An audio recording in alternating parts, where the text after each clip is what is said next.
එතකොට දැන් මේ දවස්වල ළමයි මේ ගොඩක් වෙලාවට මගෙන් අහනවා දැන් මේ දවස්වල 9 වසරේ ළමයින්ට ICT තෝරගන්නවනේ නේද විෂයක් විදිහට. එතකොට ICT ලේසිද? ICT තෝරගත්තට කමක් නැද්ද? මොකද්ද මේක තෝරගන්න එකේ තියෙන වාසි? එහෙම කියලා ගොඩක් වෙලාවට මේ 9 වසරේ ළමයි අහනවා. දැන් ඔයාලගෙන් මට අහන්න තියෙන්නේ ICT ලේසිද ඉතින්? ලේසිද? ඔව් ICT ලේසිනේ. ICT ලේසි. ඒ ලේසි වෙන්නේ නිකන් නෙමෙයි කොහොමද? ICT ලේසි වෙන්නේ මේ සබ්ජෙක්ට් එකත් එක්ක ඉන්න ළමයින්ට. ඒ කියන්නේ මේක තමන්ගේ ජීවිතේ අලුතෙන්ම ඉගෙන ගන්න දෙයක් විදියට මේක අලුත්ම දෙයක් නේ. ඇත්තටම මේක ෆැන්ටසි සබ්ජෙක්ට් එකක්. ඉදිනදා අපිට අපේ ජීවිතේ හම්බෙන්නේ නැති විෂයක්. දැන් අපි සිංහල කියන විෂය ගත්තොත් එහෙම පත්තරයක් අතට ගත්තත් ඒකේ තියෙන සිංහල. ඉතිහාසයේ විෂය ගත්තොත් එහෙම අපි අනුරාධපුරේ ගියොත් ඔන්න අපිට ඉතිහාසය තමයි එතන බලා ගන්න හම්බෙන්නේ නේ. ගණිතය කියන එකත් එදිනෙදා නැතුවම බෑ. බස් ටිකට් එකක් ගන්නකොට ඉතුරු සල්ලි ගන්න, කඩේකට ගිහිලි ඉතුරු සල්ලි ගන්න, ගණිතය කියන එකත් ඕනේ. හැබැයි මේ IT කියන සබ්ජෙක්ට් එක සමහර වෙලාවට අපි ජීවත් වෙන සමාජයේ දියුණු සමාජයක් නෙමෙයි නම් ග්‍රාමීය ප්‍රදේශවල ICT කියන සබ්ජෙක්ට් එක මේක ඇත්තටම ෆැන්ටසි ලෝකයක්. මවාගෙන තමයි අපි මේ හැමදේම ඉගෙන ගන්න. මේ කිසි දෙයක් අපිට අතට අහු වෙන දේවල් නෙමෙයිනේ නේද? මේ රුඩාංග ටික හැරුණාම අනිත් දේවල් ටික මවාගෙන ඉගෙන ගන්න. එතකොට මේක අමුතුවෙන් මවාගෙන ඉගෙන ගන්න වෙන ළමයෙක්ට මේ සබ්ජෙක්ට් එක අමාරුයි.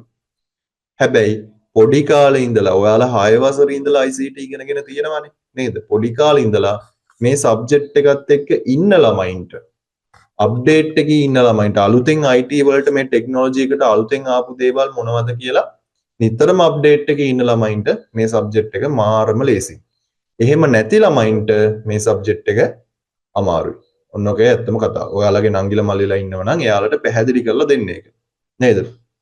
දැන් හොඳම උදාහරණයක් තමයි අපි ගත්තොත් එහෙම දැන් processors. අපි processors ගැන ඉගෙන ගන්නවනේ නේද? processors ගැන ඉගෙන ගන්නවා. processors නිර්මාණය කරන අපි සමාගම් ගැන ඉගෙන ගන්නවා. Intel සමාගම තියෙනවා. ඊට පස්සේ අපි ගත්තොත් එහෙම තියෙනවා AMD සමාගම නේද? අන්නේ companies වලින් මේ වෙනකොට නිර්මාණය කරලා තියෙන යාළගේ අලුත්ම පරම්පරාව මොකක්ද? හරි. ඔන්න ඔය ප්‍රශ්නට උත්තරේ බලන්නකෝ. සාමාන්‍යයෙන් මේ IT එක ටච් එකේ ඉන්න ළමයින්ට ඒවට උත්තර දෙන්න පුළුවන්. හරිද? වෙළඳ පොලේ අපි ගත්තොත් එහෙම RAM එකක මිල මේ දවස්වල කීයක් වගේ වෙයිද? නේද? අන්න ඒ වගේ මේ සබ්ජෙක්ට් එකත් එක්ක ටච් එකේ ඉන්න ළමයින්ට ICT මාරම ලේසි. නැතුව මේ අලුතෙන්ම මේ දේවල් ඉගෙන ගන්න. මේ සබ්ජෙක්ට් එක අලුතෙන්ම ඉගෙන ගන්න එන ළමයින්ට මේක අමාරුයි. ඔක තමයි ළමයි ඇත්තම කතාව.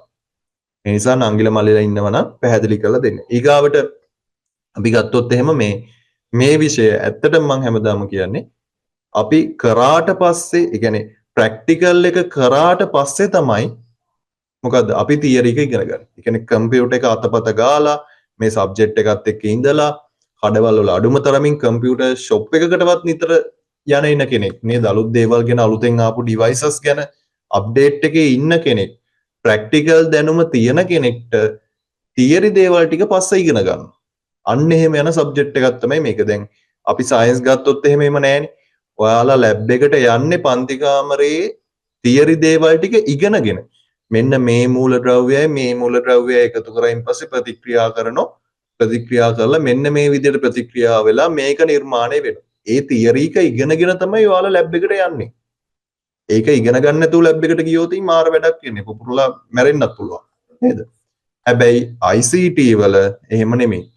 ඔයාලා කම්පියුටර් එකේ අතපත ගන්නවා වෙබ් බ්‍රවුසර්ස් යූස් කරනවා, ෆෝන් එකේ ස්මාර්ට්ෆෝන් එකේ යූස් කරනවා. ඒ යූස් කරාට පස්සේදී තමයි අපි ඉගෙන ගන්න මේ software එකට කියන්නේ වෙබ් බ්‍රවුසර් කියලා. ඒක ඇප්ලිකේෂන් software එකක් කියලා. එහෙනම් ප්‍රැක්ටිකල් එකට පස්සේ තමයි තියරි එක ඉගෙන ගන්න. හරිද? ඒ නිසා නංගිලා මල්ලාට පැහැදිලිව කියලා දෙන්න සබ්ජෙක්ට් එකේ ඉන්නව නම් විතරක් ආසාවට විතරක් ICT තෝරගන්න එපා කියලා.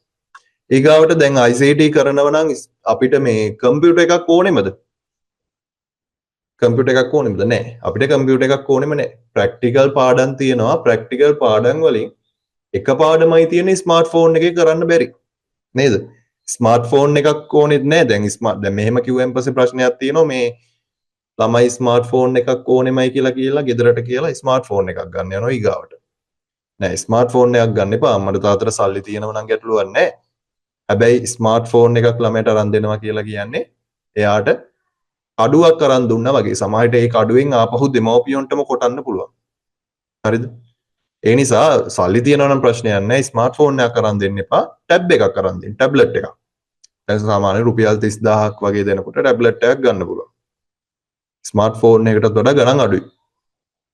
එහෙම නැත්නම් ලැප්ටොප් එකක් අරන් දෙන්න එපා. ඩෙස්ක්ටොප් එකක් අරන් දෙන්න. ඩෙස්ක්ටොප් එකක් අරන් දීලා ඩෙස්ක්ටොප් එක ගෙදර සාලේ මැද්ද තියාගත්තම හරි සාමාන්‍යයෙන් දැන් සෙකන්ඩ් හෑන්ඩ් ඩෙස්ක්ටොප් එකක් ඒකත් රුපියල් 30000ක් වගේ දෙද්දි ගන්න පුළුවන්. හොඳටම ඇති තියෙන වැඩ ටික කරගන්න. ඩෙස්ක්ටොප් එකක් අරන් දීලා ඒක සාලෙත් මැද්ද තියාගත්තම වැඩේ හරි. ලැප්ටොප් අරන් දෙන්නත් එපා, ස්මාර්ට්ෆෝන් අරන් දෙන්නත් එපා. එක්ක ටැබ් එකක්, එක්ක ඩෙස්ක්ටොප් එකක් අරන් දෙන්න. ඒකත් ඔබට සල්ලි තියෙනවා නම් විතරයි. ඒ නැතත් දැනට තියෙන ස්මාර්ට්ෆෝන් එකෙන් අපිට තියෙන පාඩම් වලින් එක පාඩමක් තියෙනවා ඔයාලා දන්නවා මල්ටිමීඩියා.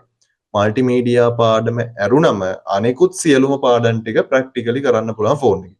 පැස්කල්ද ඊට පස්සේ ගත්තොත් ඔෆිස් පැකේජ් එකද ඊට පස්සේ අපි ගත්තොත් HTML ද හැමදේම ප්‍රැක්ටිකල්ස් ටික අපිට ස්මාර්ට්ෆෝන් එකෙන් කරන්න පුළුවන්. හැබැයි අර මල්ටිමීඩියා පාඩමේ තියෙනවා software 4ක්. ඒ software 4 ස්මාර්ට්ෆෝන් එකේ වැඩ කරන්න බෑ. නමුත් ඒ පාඩම අපි අතාරිමුකෝ නේද? ලකුණු 10ක් මේ කෙලින්ම අතාරිමුකෝ කමන්නේ. ඊතුරු දේවල් ටික සියල්ලම අපිට අපේ ස්මාර්ට්ෆෝන් එකෙන් කරගන්න පුළුවන්. එහෙනම් ඔන්න ෆෝන් අරන් දෙන්නත් එපා. නංගිලා මල්ලිලා ඉන්නව නම් කියන්නේ යාලට. ඒ වගේම දෙමව්පියෝටත් කරන ඉල්ලීම තමයි ස්මාර්ට්ෆෝන් එකක් අවශ්‍ය නැහැ, කම්පියුටර් එකක් අවශ්‍යත් නැහැ. අපිට ICT ඉගෙන ගන්න පුළුවන්. ඔබ අරන් දෙනවා නම් අනිවාර්යයෙන්ම ටැබ් එකක් හරි ඩෙස්ක්ටොප් කම්පියුටර් එකක් හරි අරන් දෙන්න.